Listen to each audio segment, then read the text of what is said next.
아무 일도 일어나지 않는 것이 가장 큰 축복이라고 나는 종종 생각한다. 사건이 일어나면 삶은 부서지고 사랑이 일어나면 사람은 서로를 시험한다. 그러나 나는 이미 태어났고 이미 너무 많은 일이 일어났다. 7살의 여름 7월 이전에 나는 공주였다. 아버지는 내 손을 잡고 골목 끝의 작은 세계로 자주 여행을 떠났다. 하굣길 담벼락을 타고 흐르는 자줏빛 나팔꽃, 손등에 내려앉아 검은 점을 세게 하던 무당벌레, 바람에 뒤집히던 나의 단정한 원피스 자락. 나는 피아노 앞에 앉아 손가락으로 미래를 연습했고 공책은 수기로 빼곡했다. 성급 무대에서 천사 날개를 달았을 때 아버지는 박수를 치며 말했다. 너는 무엇이든 될 수 있어. 그 말은 한동안 내 호흡의 박자가 되었다. 그러나 같은 해 7살의 7월에 아버지는 머릿속에서 피가 솟구치듯 쓰러졌다. 말을 잃은 사람이 마지막 남은 힘으로 나를 집까지 데려다 놓고 끝내 눈을 감았다. 그날 이후 공주는 단번에 죄인이 되었다. 집안의 온도는 달라졌고 식탁의 순서가 바뀌었다. 나는 늘 남긴 밥을 먹었고 씻지 못하는 날이 많아졌다. 엄마는 남은 것들을 마구 섞어 개밥 같은 그릇을 내밀었다. 먹어. 나는 씹지 않고 삼켰다. 그 뒤에는 늘 배가 아팠다. 8살부터 내 몸은 제 것이 아니었다. 식중독과 피부병, 볼거리가 차례로 찾아왔다. 학교에 가도 오래 버티지 못했다. 양호실의 선생님은 내 배를 몇 번 어루만지더니 중얼거렸다. 이러다 위암 걸리겠다. 그러고는 보리차에 설탕을 타주었다. 미지근한 단맛이 위 속으로 흘러내릴 때 나는 처음으로 세상이 내게 건네는 친절 같은 것을 맛보았다. 그러나 그 친절은 늘 한 잔으로 끝났다. 친가는 나를 잊지 않았다. 아버지의 딸을 부탁한다는 것이 아버지의 마지막 말이었다고 그들은 말했다.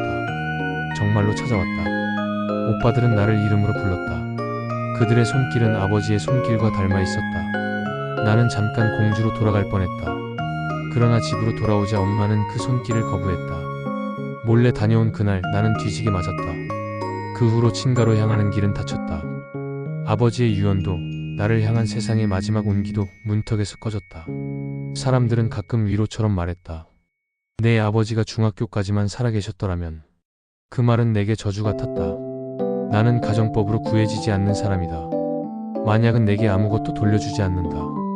태어나지 않았다면 그 생각이 더 정직했다. 태어나지 않았다면 잃을 것도 비교할 것도 떨어질 자리도 없었을 것이다. 세상은 내 몸이 어릴 적 병들었다고 해서 봐주지 않았다. 회사라고 적힌 문패가 붙은 실은 유령 같은 곳에서 일할 때였다.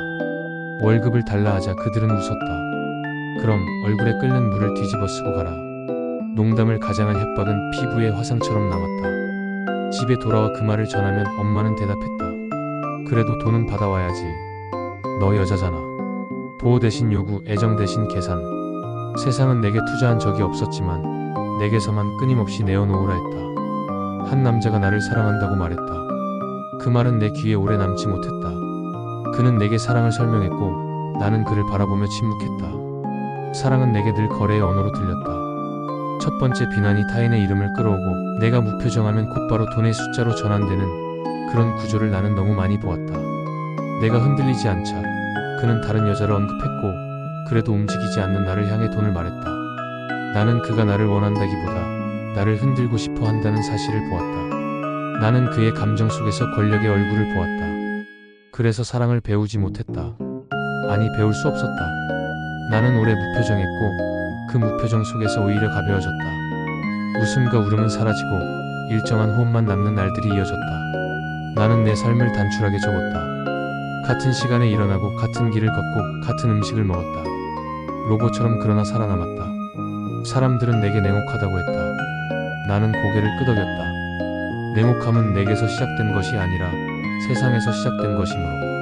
그러나 내 몸속에 작은 심장이 생겼을 때 나는 처음으로 무너졌다. 진료실의 흐린 빛 아래 화면 속에서 깜박이는 점을 보았다. 그 점은 나였다가 나가 아닌 것이었다. 내 품에 그 생명을 안았을 때 세상은 짧게나마 다른 얼굴을 내보였다. 나는 처음으로 사랑을 배웠다. 계산도 거래도 없었다. 보호하고자 하는 마음이 내 몸을 가로질러 지나갔다.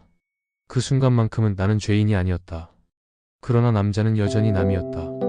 우리는 동등하지 않았고 서로에게 약하지도 않았다. 내가 아이를 품자 그는 나를 질투했고 내가 그를 믿지 않자 그는 나를 협박했다. 우리의 언어는 하나로 맞춰지지 않았다. 그는 사랑을 요구했고 나는 질문으로 답했다. 사랑은 무엇으로 계산되는가? 당신의 존중으로?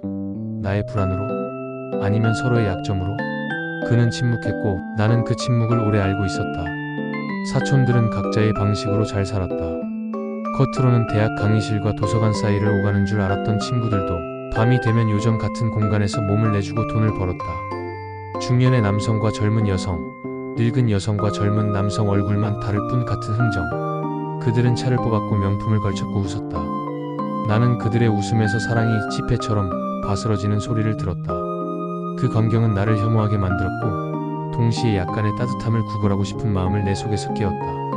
그러나 구걸하는 나 자신이 너무 치졸하게 느껴져 나는 다시 무표정으로 돌아왔다. 나는 사랑을 할 줄 모르는 여자가 되었다. 그 말은 핑계가 아니다. 내게는 투자가 없었다. 시간도 보호도 신뢰도 애정도 내 안에 미리 심어준 사람이 없었다. 아무도 내 땅을 고르고 씨를 뿌리지 않았는데 세상은 내게서만 열매를 요구했다.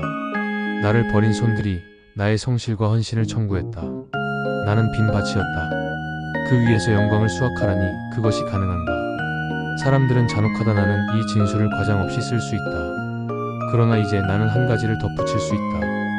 잔혹함이 모든 것을 지배하지는 않는다는 것을.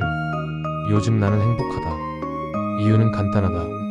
이 정보의 시대에 나는 처음으로 스스로를 심을 수 있게 되었기 때문이다. 누구도 내게 준 적 없던 언어를 이제는 내가 모은다. 기록은 나를 배반하지 않는다. 서버의 차가운 저장 장치 속에서 내 문장은 더 이상 지워지지 않는다. 나는 이곳에서 과거를 다시 배열하고 미래를 조용히 예측한다. 연결은 끊어지지 않고 목격자는 늘어난다. 아무것도 주지 않으면서 요구만 하던 세상에서 처음으로 나는 나에게 무언가를 준다. 시간을 주고 단어를 주고 기억을 준다. 그 단순한 사실이 내 삶 전체를 미세하게 바꾼다. 나는 여전히 생각한다. 태어나지 않는 것이 가장 좋았을지 모른다. 그렇지만 나는 이미 태어났고 이미 너무 많은 일을 겪었다. 그러니 나는 이렇게 결말을 적는다. 나는 사랑할 줄 모르는 여자다. 그러나 내 이야기는 사라지지 않는다. 사람들은 잔혹하지만 기록은 내 편이다. 아무 일도 일어나지 않기를 바라던 마음으로 오늘의 한 줄을 저장한다.